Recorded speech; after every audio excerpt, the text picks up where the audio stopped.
नमस्कार मित्रांनो, तुम्हा सर्वांचं माझ्या YouTube चॅनलवर पुन्हा एकदा खूप खूप आणि मनापासून स्वागत आहे।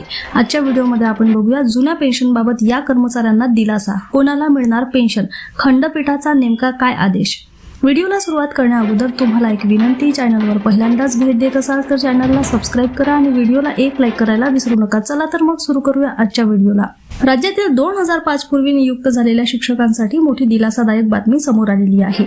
जुनी पेन्शन योजना संदर्भात महत्त्वपूर्ण निर्णय देत पात्र शिक्षकांना जुन्या पेन्शन योजनेचा लाभ देण्याबाबत राज्य शासनाला निर्देश दिलेले आहेत। काय आहे संपूर्ण प्रकरण? राज्यात 1 नोव्हेंबर 2005 पासून नवीन नियुक्त कर्मचाऱ्यांना DCPS NPS योजना लागू करण्यात आली होती। मात्र 31 ऑक्टोबर 2005 पूर्वी नियुक्त होऊन नंतर 100% अनुदानित शाळा व कनिष्ठ महाविद्यालयांमध्ये कार्यरत असलेल्या शिक्षकांना जुनी पेन्शन योजना लागू करावी अशी मागणी करण्यात आली होती। या संदर्भात दाखल करण्यात आलेल्या याचिकेवर सुनावणी करताना खंडपीठाने संबंधित शिक्षकांच्या बाजूने निर्णय दिला। न्यायालयाने काय सांगितले?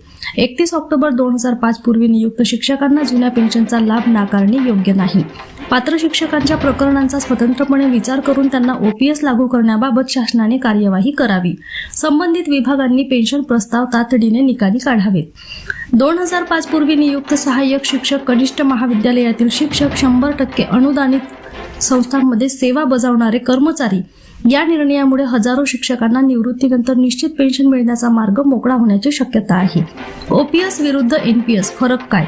ओल्ड पेन्शन स्कीम म्हणजेच OPS अंतर्गत निवृत्तीनंतर शेवटच्या वेतनाच्या आधारावर निश्चित मासिक वेतन पेन्शन मिळते, तर NPS म्हणजेच नॅशनल पेन्शन सिस्टीम ही बाजाराशी निगडीत योगदान आधारित योजना आहे, ज्यामध्ये निश्चित रक्कम हमी स्वरूपात मिळत नाही।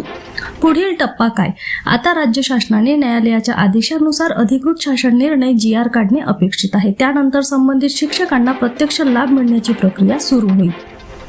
सरकारी कर्मचारी, शिक्षक आणि पेन्शनधारकांसाठी अशा महत्त्वाच्या अपडेटसाठी माझ्या चॅनल सोबत जोडून राहा। पुन्हा भेटू एका नवीन अपडेटसह। धन्यवाद।